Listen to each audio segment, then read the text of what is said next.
এই যে দেখো আমার মেয়ে কি করছে, কড়াইটা নিয়ে এসেছে বিছানার উপর, তারপর বেডশিটটা কড়াইয়ের মধ্যে ঢুকিয়ে এই যে এখন কি করছো বাবা? কি করছো? কি বেডশিটটা কি রান্না হবে?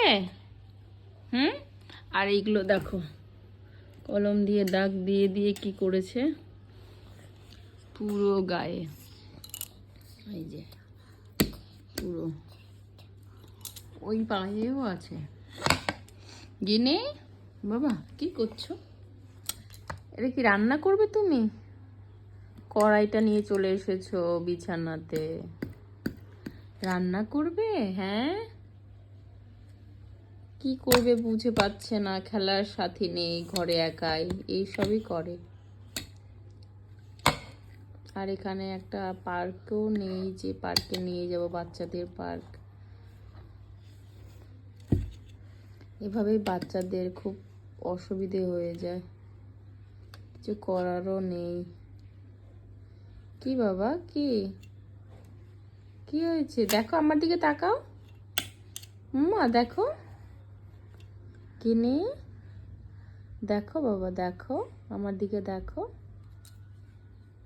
গিনি, দেখো আমার দিকে।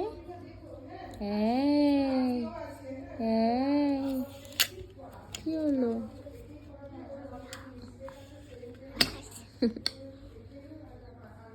গিনি 1 2 বলে দাও তো, গিনি 1 2 বলে দাও। আচ্ছা আচ্ছা আচ্ছা ঠিক আছে। হ্যাঁ, কি রান্না করছো? বেডশিট রান্না করছো? আচ্ছা বেশ, 1 2 বলে দাও না বাবা, 1 2 বলে দাও। 1 2 3 4 5 6 7 8 10 বলো বলো বলো। পিস পিস করে কেন বলছো?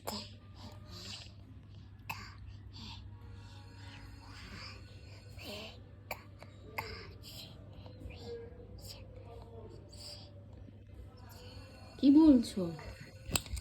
জোরে বলো, শোনা যাচ্ছে না। 1 বলো, 1। তুমি তো 10 অবধি পারো, বলো বলো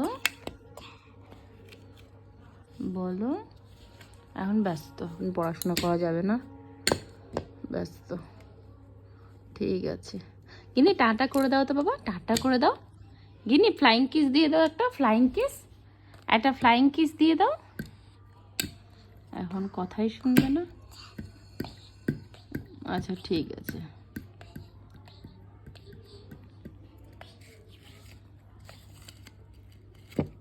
খুলে যাবে।